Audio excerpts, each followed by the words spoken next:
네, 오늘은 영적 전쟁의 최전방 생각이라는 주제로 여러분과 하나님 말씀 나누도록 하겠습니다.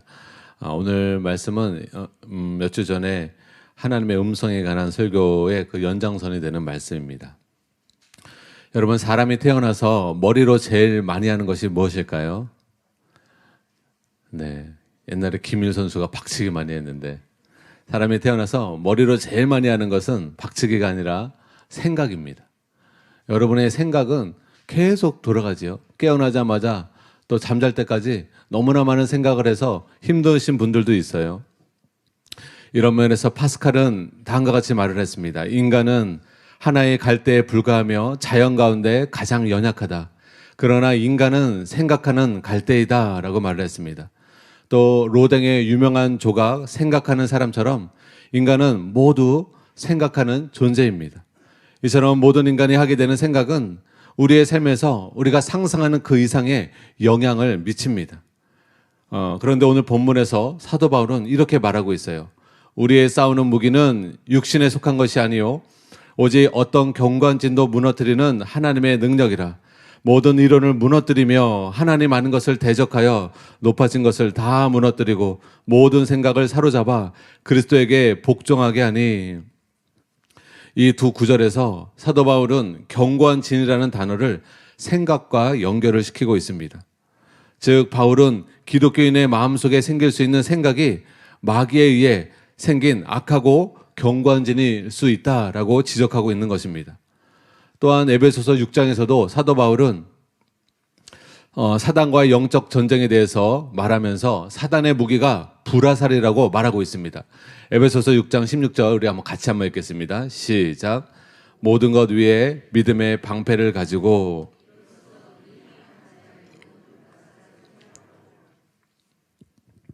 여기서 불화살은요, 참소자인 사탄이 우리의 잘못한 것을 물고 늘어지며 끈질기게 정죄하고 참소하는 것을 가리킵니다.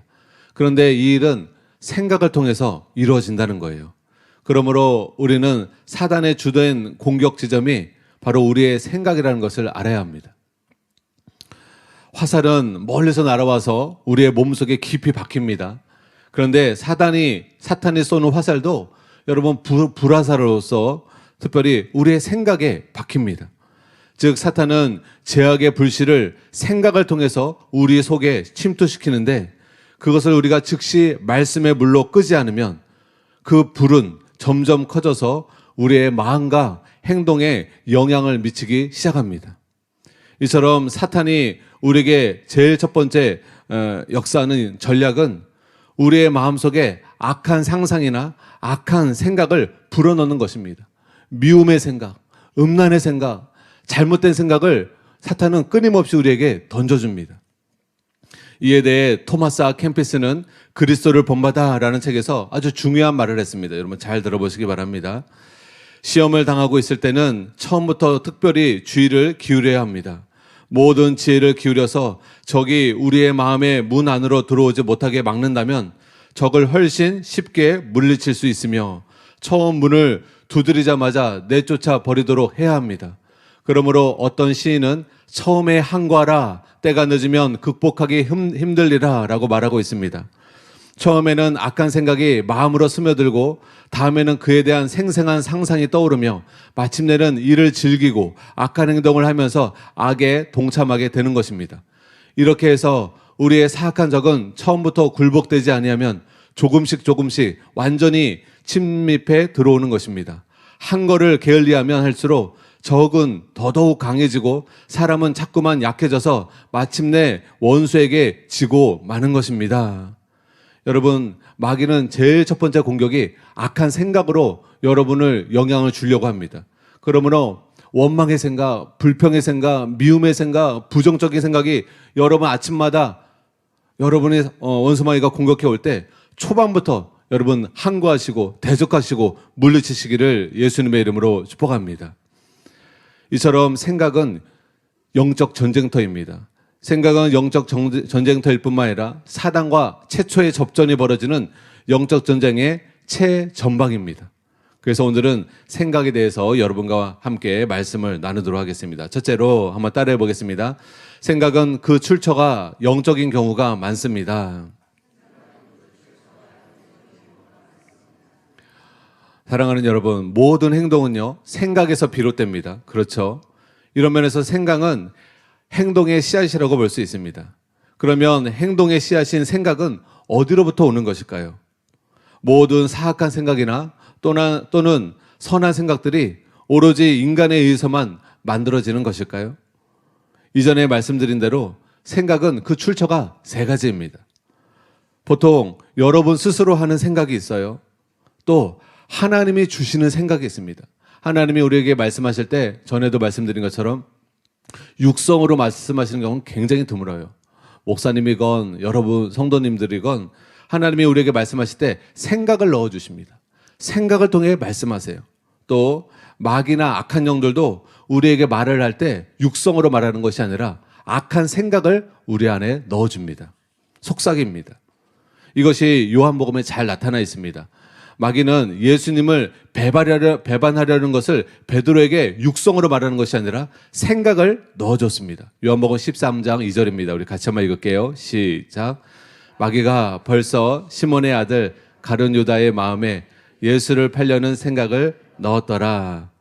그렇죠. 여러분, 마귀가 가룟 유다의 마음에 예수를 아까 베드로라고 했는데 큰일 날 뻔했네요. 베드로가 억울할 뻔했어요.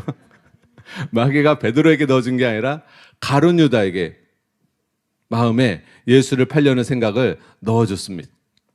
성령님도 이와 같이 우리에게 생각을 통해서 말씀하심을 요한복음 14장 26절을 보면 알 수 있는데 우리 같이 한번 읽겠습니다. 시작. 보혜사 곧 아버지께서 내 이름으로 보내실 성령 그가 너에게 모든 것을 가르치고 내가 너에게 말한 모든 것을 생각나게 하리라. 그래서 성령님께서 우리에게 말씀하실 때에도 생각을 통해 말씀하신다는 것을 여러분 꼭 유념하시기 바랍니다. 또 베드로가 여러분 잘 아시는 것처럼 예수님은 하나님의 아들이시요 그리스도시요 하나님의 아들입니다. 이것을 깨닫게 한 것도 하나님이 깨닫게 해주셨다. 그 생각을 번뜩이는 생각을 주신 것도 하나님이 주셨다. 여러분 기도만 하면 하나님이 주시는 번뜩이는 생각과 아이디어가 임하는 사람이 있어요. 좋은 것입니다. 기도할 때 하나님이 주시는 그런 좋은 생각들을 통해서 여러분의 신앙생활과 삶 속에 굉장히 유익함을 얻게 됩니다. 이에 대해 인도의 성자 썬다싱은 이런 말을 했어요. 하나님이 우리 영혼에 말씀하시면 우리는 즉시 그 의미를 이해하게 됩니다. 우리가 침묵의 시간을 가지고 있을 때 하나님께서는 우리의 영혼에 말씀하시는데 그는 아무런 말도 없이 직접 우리의 마음속에 그의 생각을 넣어주십니다.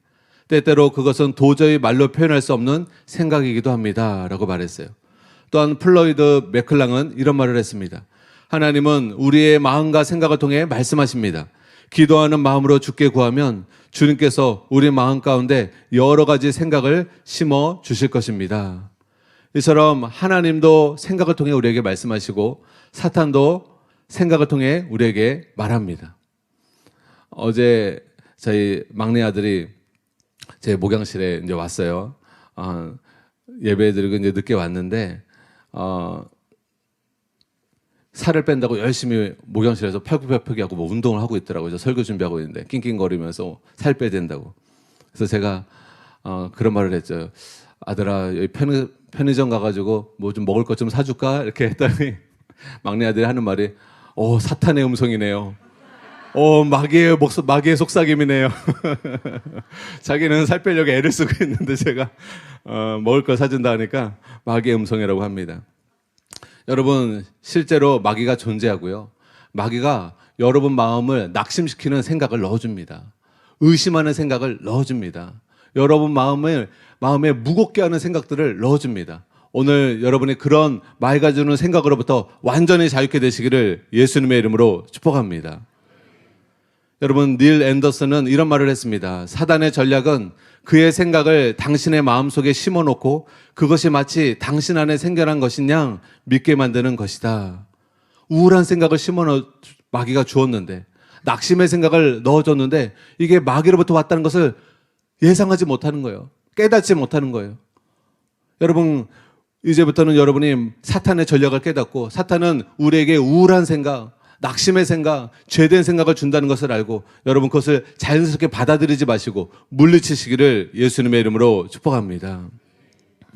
그래서 자신의 생각에 대해 한 번쯤은 의심을 품어보는 것이 지혜입니다. 오늘부터 여러분이 기도하실 때 생각의 출처를 분별하는 지혜와 분별력을 달라고 하나님께 꼭 기도하시기 바랍니다.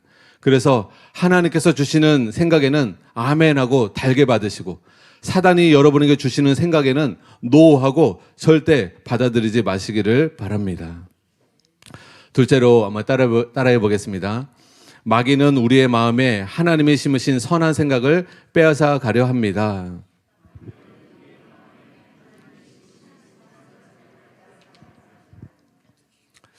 이 대제에 아주 중요한 내용이 있기 때문에 여러분 잘 들어보시기 바랍니다. 마귀는 우리의 마음속에 악한 생각을 주입할 뿐만 아니라 우리의 마음속에서 하나님이 심은 선한 생각까지도 빼앗아가는 일을 마귀가 합니다. 씨 뿌리는 비유에 이것이 잘 나타나 있어요. 길가밭에 대해서 예수님이 이렇게 말씀하십니다. 마태복음 13장 19절입니다. 같이 한번 읽을게요. 시작. 아무나 천국 말씀을 듣고 깨닫지 못할 때는 와서 그 마음에 뿌려진 것을 빼앗나니 이는 그 길가에 뿌려진 자요. 여러분, 하나님의 말씀은 하나님의 생각이에요. 하나님의 뜻이에요. 그래서 하나님의 말씀이 우리의 마음판에 새겨지게 될 때 믿음이 생기고 그 믿음이 생길 때 살아 역사하는 말씀이 살아 역사에 있어서 아름다운 열매, 변화의 열매를 맺게 되는 것입니다. 마귀가 이거를 허락하지 않는 거예요. 하나님의 말씀의 씨앗이 설교를 통해서 여러분 성경 통독을 통해서 여러분이 듣잖아요. 이것을 말씀을 묵상하고 말씀을 깊이 생각하고 즐거워하면 그 말씀이 듣는 머리에서 마음으로 심겨집니다. 마음은 마음밭이에요. 밭이에요, 밭. 그래서 씨앗이, 말씀이 씨앗인데 심겨집니다. 근데 오늘 여기서 말하는 길가밭은 하나님 말씀을 귀담아 듣지 않는 사람인 거예요. 하나님 말씀을 들을 때 잡념을 하고 있는 사람이에요. 귀 기울이지 않는 사람이에요. 그런 사람은 마귀가 곧바로 와서 여러분이 들은 말씀을 곧바로 빼앗아 갑니다. 하나님의 생각을 빼앗아 갑니다. 하나님의 뜻을 알 수 있는 말씀을 빼앗아 갑니다.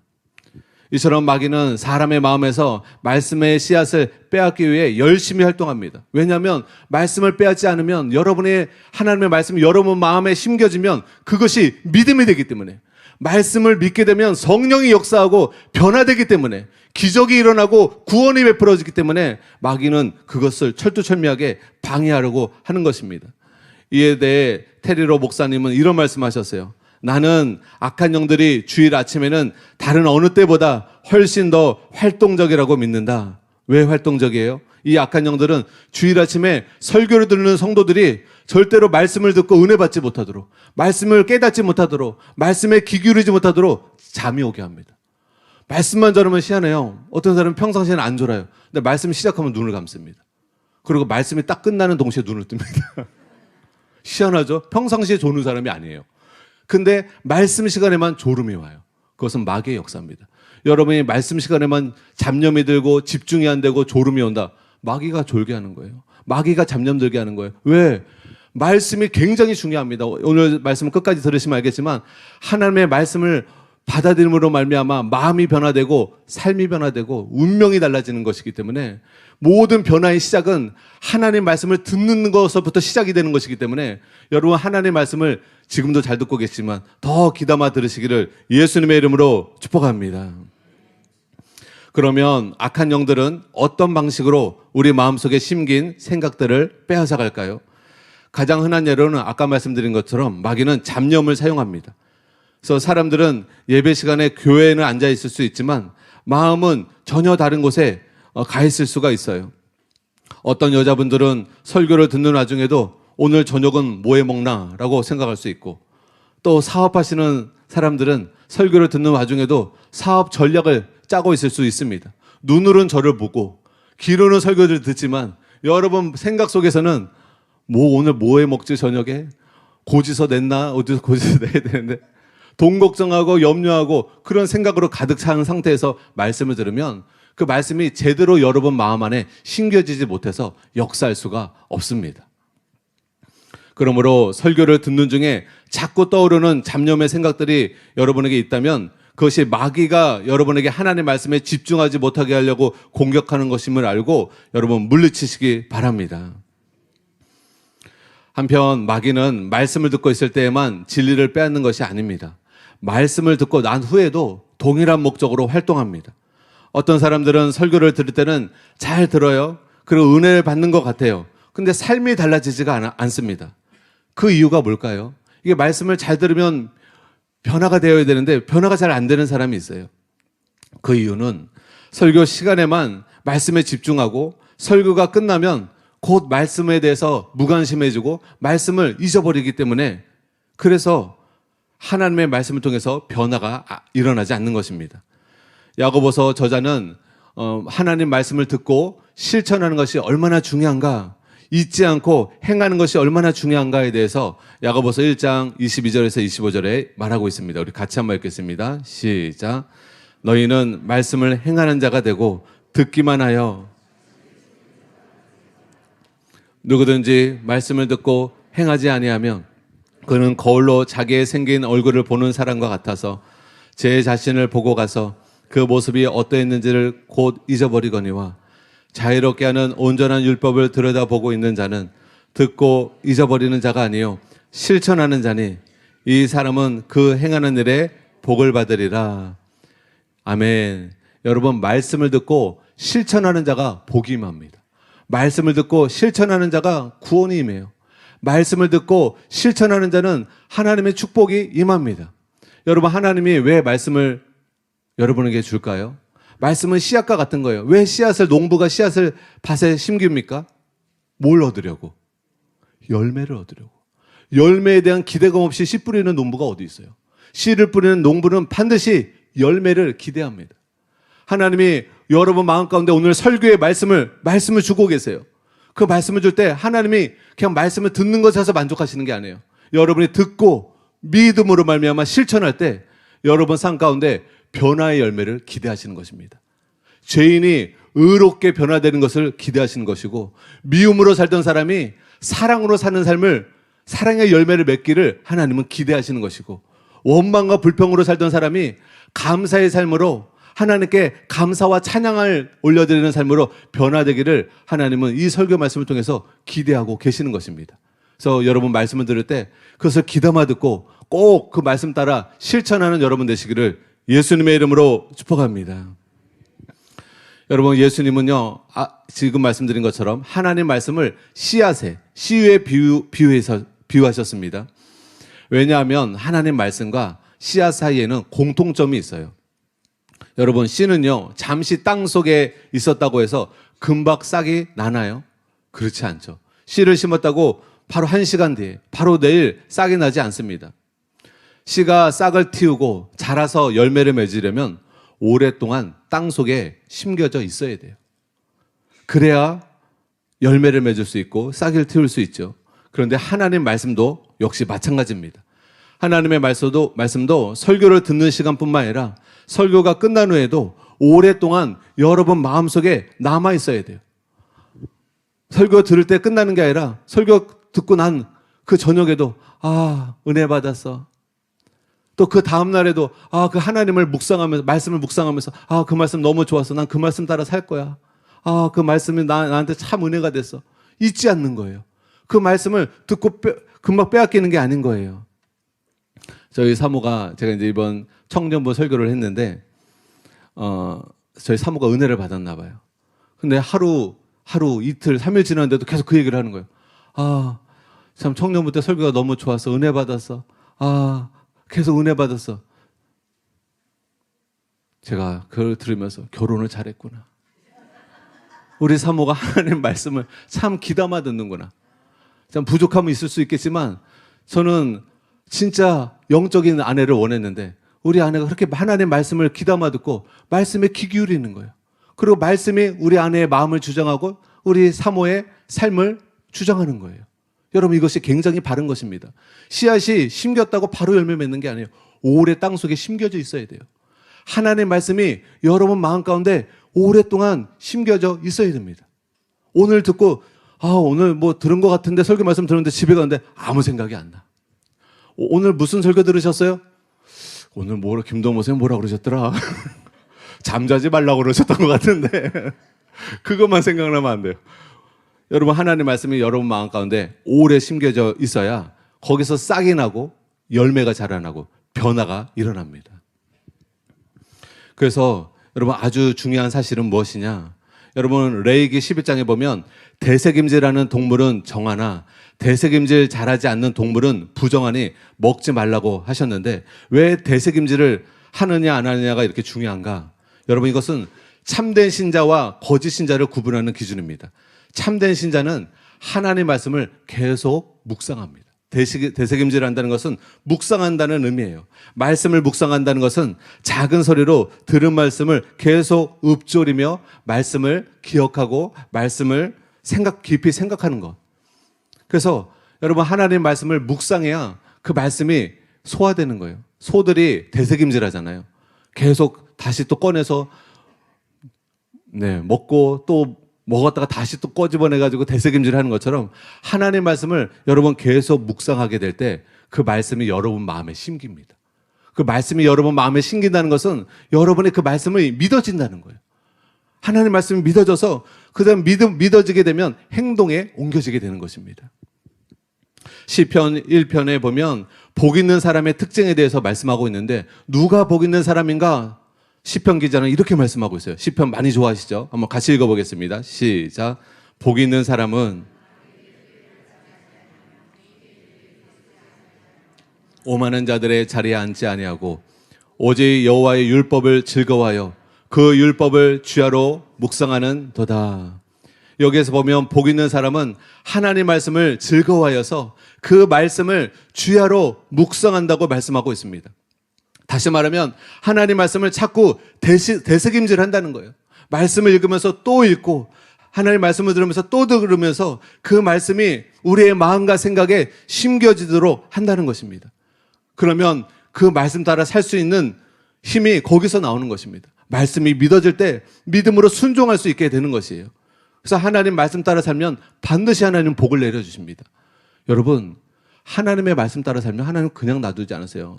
죽은 후에도 천국으로 인도하시지만 이 땅에 사는 삶 속에서도 하나님이 형통의 복을 주시고 번영의 복을 주시고 보호의 복을 주시는 줄 믿으시기 바랍니다. 진리의 말씀 따라 행하는 것이 얼마나 중요한지 몰라요. 예수님에게 어떤 여인이 그렇게 말했죠. 당신을 뵌 태는 복되도다 라고 말했어요. 어떻게 보면 엄마 마리아가 복되도다. 근데 주님이 뭐라고 그러셨어요? 아버지의 뜻대로 행하는 자가 복되다. 여러분, 하나님 말씀 따라 행하는 사람에게, 하나님 말씀 그대로 순종하며 살아가는 자들에게 하나님이 동행하시는 줄 믿으시기 바랍니다. 여호수아가 모세의 후계자가 되었어요. 모세를 통해서 하나님이 어마어마한 기적을 일으키며 이스라엘 백성 200만이 넘는 이스라엘 백성을 출애굽시켰습니다. 그리고 광야에서 모세를 통해서 그들이 인도를 받게 되었어요. 근데 그 후계자가 여호수아가 됐을 때 얼마나 두려워요? 얼마나 부담스러워요? 모세는 어마어마한 하나님의 사람인데 여호수아가 너무 부담스러웠어요. 그때 하나님이 나타나셔서 여호수아에게 뭐라 그러세요? 너는 두려워하지 말아라. 내가 너와 함께 할 것이다. 내가 모세와 함께 하였던 것처럼 내가 너와도 함께 할 것이다. 너가 어디로 가든지 승리하게 될 것이다. 너희 대적을 이기게 될 것이다. 그런데 너가 한 가지를 해야 된다. 너가 좌로나 우로나 치우치지 말고 나의 말씀, 나의 계명을 지켜 행하거라. 그러면 내가 너와 함께 할 것이다. 사랑하는 여러분, 교회에 온다고 신자가 아니에요. 하나님의 말씀을 읽고 하나님의 말씀을 잘 듣고 믿음으로 말씀을 듣고 순종하는 삶을 살아야 진짜 신자인 줄 믿으시기 바랍니다. 크리스찬은 하나님 말씀 따라 순종하며 사는 사람이 크리스찬인 것이에요. 내 멋대로 내가 원하는 대로 살아가는 것이 아닙니다. 그런데 여러분, 중요한 것은, 여러분 마귀도 그렇고 하나님도 그렇고 중요한 것은 모든 삶의 열매는 생각으로부터 시작된다는 것을 말씀하고 있는 거예요. 시편 1편에. 그래서 시편 기자는 복 있는 사람이 되려면 첫 번째가 뭐냐? 악인의 깨를 따르지 않아야 된다. 악인의 깨, 이 깨는 주석에 보게 되면 생각을 말하고 있어요. 악한 생각을 마귀가 주는 생각, 악한 생각, 육신의 생각을 따르지 말아라. 이걸 따르면 죄인의 길에 서게 된다. 악한 생각을 자꾸 받아들이게 되면 죄를 짓게 된다. 죄를 지은 후에 겸손히 회개하면 다행인데 용서해 주시죠, 하나님은. 하나님은 얼마나 많은 죄를 지었던, 얼마나 큰 죄를 지었던 진심으로 뉘우치고 반성하고 회개하면 하나님은 너그러이 용서해 주신다고 약속하고 계세요. 긍휼히 여겨 주신다고 약속하고 계세요. 주홍빛같이 붉은 죄를 졌어도 흰 눈같이 깨끗이 씻어줄 거라고. 회개하는 사람에게, 자기 죄를 버려버리려고 하는 사람에게 하나님은 자비가 아침마다 새롭습니다. 매일매일 하나님은 용서해 주시고 7번씩 70번이라도 용서하시는 분이 하나님이세요. 그래서 악한 생각 때문에 죄를 짓게 되었어요. 그럼 빨리 회개하면 되는 거예요. 용서를 하나님께 구하면 되는 거예요. 근데 문제는 뭐냐? 회개할 마음이 없는 거예요.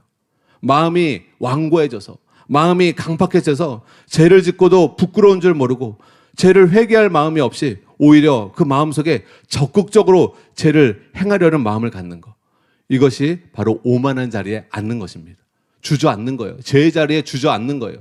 지금 이 시편 1편의 1절의 그 말씀은 점증적으로 나타나 있는 거예요. 사람이 처음에는 악한 생각을, 악인들의 깨를 따르고 이것을 멈춰야 되는데 이거 멈추지 않고 더 나아가게 되면 죄인의 길에 섭니다. 죄인들이 가는 그 길을 똑같이 걸어가면서 죄를 짓습니다.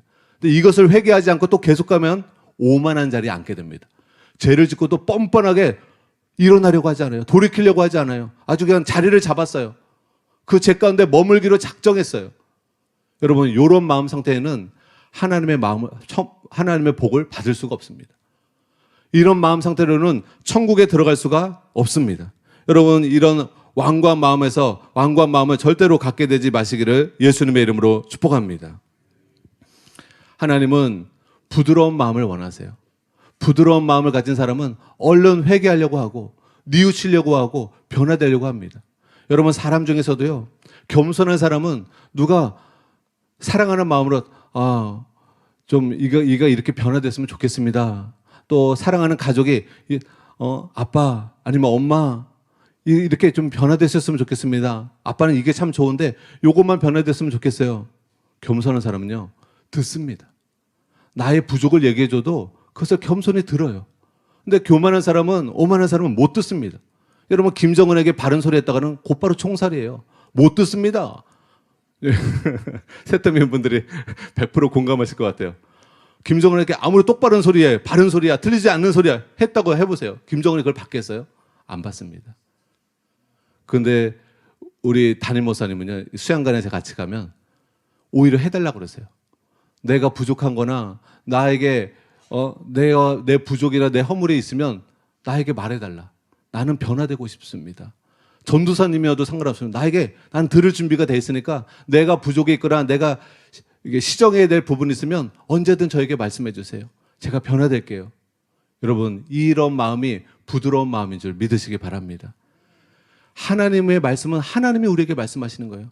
적어도 하나님의 책망은 들을 수 있어야 되잖아요.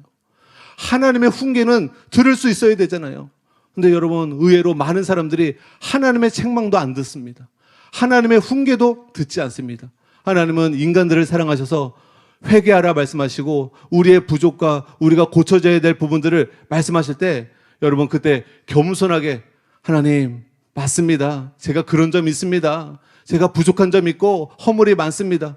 오늘 회개하기 원합니다. 하고 여러분, 겸손히 회개하는 여러분 되시기를 예수님의 이름으로 축복합니다. 토마스 캠피스 아까 말씀드렸죠. 말처럼 처음에 악한 생각을 물리치지 않으면 그 악한 생각이 이제는 우리 마음 안에 심겨집니다. 마음 안에 심겨지면 죄를 짓게 되어 있어요. 악한 생각이 마음에 심겨지면 죄를 짓게 돼요. 그런데 반대로 하나님의 말씀이 우리의 마음에 심겨지면 의를 행하게 됩니다. 하나님의 말씀이 우리의 마음에 심겨지면 사랑을 행하게 됩니다. 하나님의 말씀이 우리의 마음에 심겨지면 하나님의 말씀 따라 경건한 삶을 살아가게 되는 것입니다. 그래서 여러분 마음에 마귀의 음성을 자꾸 수용하느냐 아니면 하나님의 말씀을 자꾸 듣느냐, 무엇에 귀 기울이느냐가 여러분의 삶의 운명이 달라지게 되는 것입니다. 이런 악인들이 다시 말하면 악한 악인들의 깨를 따르고 죄인의 길에 서며 오만한 자리에 앉는 이런 악인들, 회개치 않는 이런 악인들은 어떤 결말을 맞이하게 될까요? 시편 기자가 4절 5절에 이렇게 말씀하고 있습니다. 우리 같이 한번 읽겠습니다. 시작. 악인들은 그렇지 아니하며 오직 바람에 나는 겨와 같도다.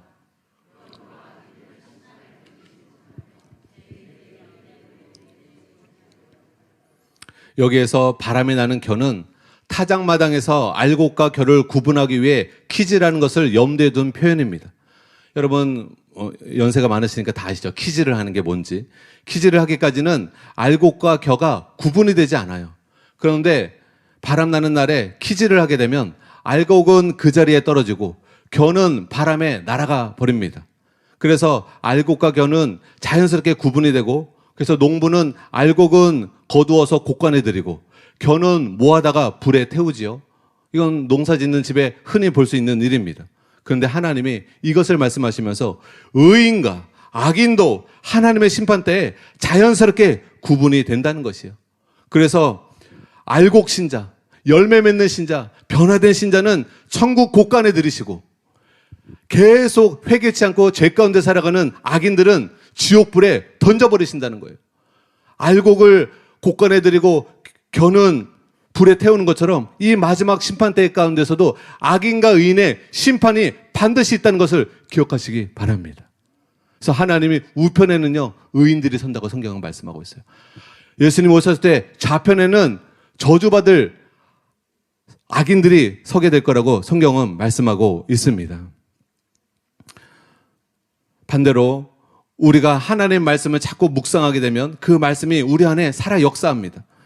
우리가 마음 가운데 그 말씀이 믿음이 되고, 참된 믿음은 성령의 역사가 뒤따르기 때문에 이제는 죄를 이기고 하나님 말씀 따라 살 수 있게 되는 것이죠. 이렇게 하나님 말씀 따라 악을 떠나고 선을 행하며 사랑을 행하며 살게 될 때 하나님은 모든 일에 형통하는 복을 주시고, 시편 기자의 말씀처럼 무슨 일을 하든지 하나님이 복되게 하십니다. 시편 1편 3절 말씀 우리 같이 한번 읽겠습니다. 시작. 그는 시냇가에 심은 나무가 철을 따라 열매를 맺으며 그가 하는 모든 일이 다 형통하리로다. 네, 대전에 가면 식장산이라고 있는데 저희 사모하고 제가 쉬는 날이면 그 식장산에 자주 걸었어요. 완만한 그런 산이어서 계곡이어서 걷기가 좋았습니다. 근데 실제 시냇물 옆에서 자라고 있는 나무는 물이 계속 공급이 되니까 정말 울창한 거예요. 그리고 열매를 맺는 거예요. 이와 같이 여러분 하나님 말씀을 묵상하고 하나님 말씀을 믿어서 순종하는 삶을 계속 살면 그 사람이 하는 일에 형통함의 복을 하나님은 반드시 주십니다. 여러분 이런 형통의 복이 여러분과 여러분 자녀 가운데 임하게 되시기를 예수님의 이름으로 축복합니다. 미국의 시인 로버트 프로스트는 가지 않은 길이라는 시를 썼는데요. 이 시는 유명해서 미국 중학교 교과서에도 실렸다고 합니다. 이 시에서 말하고자 하는 핵심은 인생은 결국 두 길을 갈 수밖에 없고 두 길을 갈 수가 없고 어느 한 길만을 선택하여 갈 수밖에 없다는 것입니다. 노란 숲속에 두 갈래 길이 나와 있었지만 시인은 두 갈래 길 모두를 갈 수 없음을 안타까워하면서 그 가운데 사람들이 잘 가지 않은 길을 선택하여 갔습니다. 그리고 그로 인해 그의 모든 것이 달라졌다고 고백하고 있습니다. 그런데 여러분, 우리의 인생도 여러분 두 갈래의 길이 있습니다. 여러 인생인 것 같지만 성경에서 말하고 있을 때 인생은 두 갈래 길이에요. 의인의 길로 살아가는 사람이 있고요. 악인의 길로 걸어가는 사람이 있습니다. 의인의 길로 걸어가는 사람이 있고 악인의 길로 걸어가는 사람이 있어요. 여러분은 의인의 길을 걸어가고 있습니까? 아니면 악인의 길을 걸어가고 있습니까? 의인의 길이란 무엇일까요? 의인의 길은 악한 생각을 따르고 죄된 삶을 살며 회개하지 않으려는, 그래서 하나님 앞에 오만하게 거만하게 살아가는 삶을 바로 악인의 길이라고 성경은 말씀하고 있습니다. 의인의 길은 악한 생각을 버리고 회개하고 겸손히 예수님을 주로 영접하고 구원자로 영접하고 그 예수님의 말씀대로 겸손히 순종하며 사는 삶을 의인의 삶이다라고 말씀하고 있습니다. 안타깝게도 지금 세상에 수많은 사람들이 악인의 길을 걸어가고 있어요. 소수의 사람만이 의인의 길을 걸어가고 있습니다. 여기서 의인은 진실한 그리스도인이에요. 진실한 그리스도인은 자신의 죄에 대해서 참된 회개를 했고 참된 믿음을 갖고 좁은 길을 걸어가는 사람입니다. 핍박과 시험이 찾아와도 타협하지 않고 끝까지 하나님 말씀을 순종하며 살아가는 크리스찬들, 그들이 천국에 들어가는 것입니다. 악인은 누구일까요? 악인은 불신자이죠. 근데 불신자뿐만이 아니에요. 명목상의 신자도 포함됩니다. 교회를 다닐지라도 설교 말씀에 관심이 없고 하나님 말씀에 순종하려는 마음이 없고 자기의 욕심대로 계속 살아가려는 사람은 교회를 나온다 할지라도 그 사람은 악인의 길을 걷고 있는 것입니다. 그래서 여러분, 누구나 인생길을 자기가 원하는 대로 선택하는 것은 자유지만 자기가 택한 인생길에 대해서 반드시 그 마지막에 대가를 지불하고 책임져야 한다는 것을 우리는 잊지 말아야 합니다. 근데 우리가 반드시 유념해야 될 것이 있는데요. 하나님은 심판의 날에 의인의 길만 인정하시고 악인의 길은 멸망하게 될 것이다, 망하게 될 것이다, 시편 1편에 경고하고 있습니다. 여러분, 하나님은 절대 농담하시는 분이 아니세요. 하나님은 진심 100%의 말만 하시고 하나님은 무소부지하시고 영원하신 하나님이시기 때문에 우리의 미래를 아십니다. 그래서 우리에게 말씀하시는 거예요. 시편 1편 6절입니다. 여러분, 우리 귀담아 이 말씀을 읽겠습니다. 시작. 무릇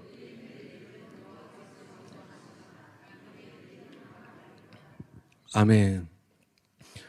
여러분, 오늘도 이 땅의 삶을 마감하고 장례식장에 가는 사람들이 있어요. 근데 장례식장에 간다고 내 사랑하는 가족이 장례식장에 간다고 다 슬퍼할 것도 아니고 다 기뻐할 것도 아니에요. 여러분, 의인들이 죽음은 축복의 시작이고 행복의 시작이고 영광스러운 삶의 시작입니다. 여러분, 이 땅은 완벽한 하나님의 나라가 아니에요. 성경에 보게 되면 이 세상 임금은 마귀입니다.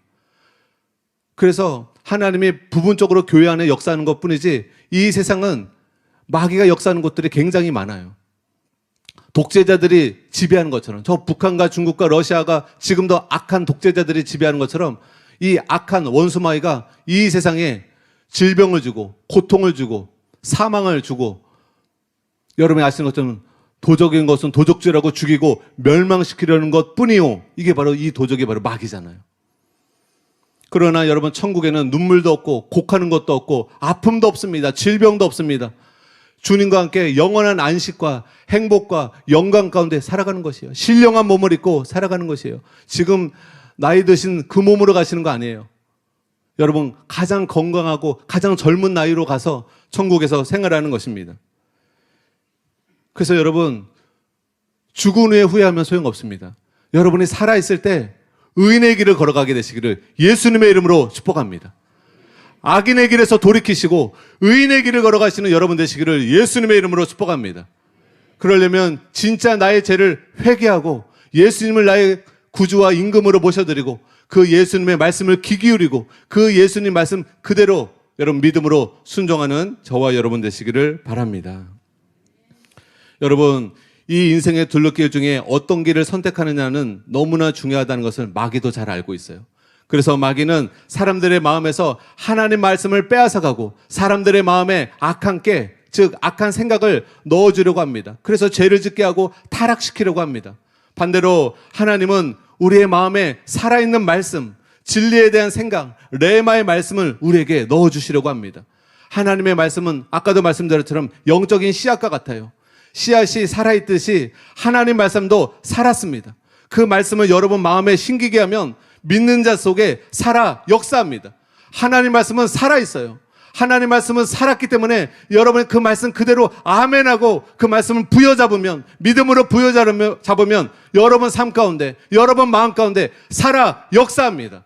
그래서 죄를 이길 수 있는 능력이 우리 마음에 부어지고 하나님 뜻대로 살 수 있는 경건의 능력이 저와 여러분 마음 가운데 부어집니다. 전에는 이 악한 생각에 내가 물리칠 수가 없었는데 성령으로 충만케 되면 성령으로 말미암아 좋은 생각들이, 선한 생각들이, 아름다운 생각들이, 참된 생각들이 우리 머릿속에 계속 떠올라오게 하세요. 성령님이 진리의 말씀들을 생각나게 하세요. 그래서 하나님 말씀 따라 살 수 있는 것입니다. 그러므로 우리는 악한 영의 공격으로부터 여러분의 마음을 지켜야 합니다. 여러분 마음판에 심겨진 말씀을 빼앗기지 않도록 여러분의 마음을 잘 지키셔야 돼요. 지혜자 솔로몬은 다음과 같이 말을 했습니다. 잠언 4장 23절입니다. 같이 한번 읽겠습니다. 시작. 모든 지킬 만한 것 중에 더욱 내 마음을 지키라. 생명의 근원이 이에서 남이니라.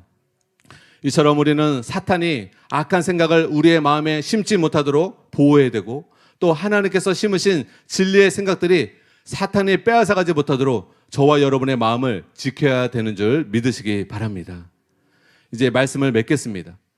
우리가 구원을 얻으려면 제일 먼저 중요한 것은 죄를 회개하는 것이에요. 그런데 회개에 해당하는 헬라어는 생각을 바꾸다라는 의미를 갖고 있습니다. 생각을 바꾸다. 이런 면에서 이사야 선지자는 다음과 같이 말을 했습니다. 중요한 말씀인데 우리 같이 한번 읽어보겠습니다. 이사야 55장 6절에서 7절입니다. 네, 시작. 너희는 여호와를 만날 만한 때에 찾으라. 가까이 계실 때에 그를 부르라. 악인은 그의 길을, 불의한 자는 그의 생각을 버리고 여호와께로 돌아오라. 그리하면 그가 긍휼히 여기시리라. 우리 하나님께로 돌아오라. 그가 너그럽게 용서하시리라. 아멘. 많은 사람들이 죄된 행동만 회개하면 된다고 생각을 해요. 근데 죄된 행동도 회개해야 되지만 여러분 여기에 말씀하고 되어 있는 것처럼 악한 생각도 버리고 여호와께로 돌아오라. 생각까지도 하나님은 문제시합니다. 나쁜 생각을 계속하는 거, 그것은 하나님 앞에 죄예요. 그래서 행동으로 옮기지 않았다 하더라도 내 마음속에 누구를 계속 미워하고 있고, 누구를 계속 증오하고 있고, 삶 속에서 계속 불평하는 마음으로 살아가고 있고, 음란한 마음으로 살아가고 있다면 여러분 그 악한 생각까지도 버리는 회개를 하시기를 예수님의 이름으로 축복합니다. 그래야 하나님이 여러분을 불쌍히 여겨주시고 여러분의 죄에서 깨끗게 용서해 주시는 것입니다. 이처럼 그러므로 여러분 오늘 이 시간 우리가 악한 생각, 육신적인 생각을 품고 살아왔던 것을 회개하고 성령을 힘입어 오늘 이 시간 하나님 말씀이 여러분 마음판에 새겨지고 제 마음판에 새겨져서 우리가 이제는 믿음으로 하나님 말씀 따라 순종하며 살 수 있도록 결단하기 원합니다. 사랑하는 여러분, 생각에서부터 시작이 되는 거예요. 죄도 악한 생각에서부터 시작이 돼서 죄를 짓게 되고, 죄를 지면서 계속 마음이 강팍해지면 오만한 자리에 앉는 것처럼 여러분 사람의 변화는 하나님의 말씀을 묵상하는 것부터 시작되는 것입니다. 설교를 잘 듣는 것부터 시작되는 거예요. 그래서 여러분 하나님 말씀을 찾고 읽고 하나님 말씀을 즐거워하고 하나님 말씀을 천천금무보다 귀하게 여기시는 여러분 되시기를 바랍니다. 이 세상에 진리가 없어요. 그러나 하나님 말씀은 진리입니다. 여러분 병원에 가게 되면 의사 말에 귀 기울이지 않는 환자가 없더라고요. 중한 병을 가질수록, 중한 환자일수록 의사 말에 귀 기울입니다. 의사 말 하나하나가 굉장히 민감하게 여깁니다. 왜? 자기와 연관이 있기 때문에, 자신의 건강과 직결되기 때문에. 사랑하는 여러분, 하나님의 말씀은 여러분의 운명과 직결됩니다. 하나님의 말씀은 여러분의 축복을 받느냐 저주를 받느냐, 여러분 삶의 축복과 저주를 이 하나님 말씀을 어떻게 듣느냐에 판가름이 져지는 것입니다. 여러분의 미래도 하나님께 달려 있습니다. 그러므로 하나님 말씀을 귀담아 들으시는 여러분 되시기를 예수님의 이름으로 축복합니다. 말씀을 듣고 떠십시오. 하나님 말씀을 듣고 두려워하십시오. 왕의 어명도 두려워할진데 하나님 말씀을 듣고도 콧방귀를 낀다면 어떻게 살아남을 수 있겠습니까? 여러분, 이 세상을 창조하시고 우리를 위하여서 자기 아들을 내어주신 그 하나님, 만왕의 왕이시고 만주의 주 되신 그 하나님이 여러분에게 뭐라고 말씀하실 때, 아멘, 주님 내가 하나님의 말씀을 귀담아 듣겠습니다. 그리고 순종하겠습니다. 하나님이 뭐라 말씀하시든 그대로 행하겠습니다. 여러분, 이런 믿음의 마음으로, 부드러운 마음으로, 옥토박 같은 마음으로 하나님 말씀을 받으시는 저와 여러분 되시기를 예수님의 이름으로 축복합니다.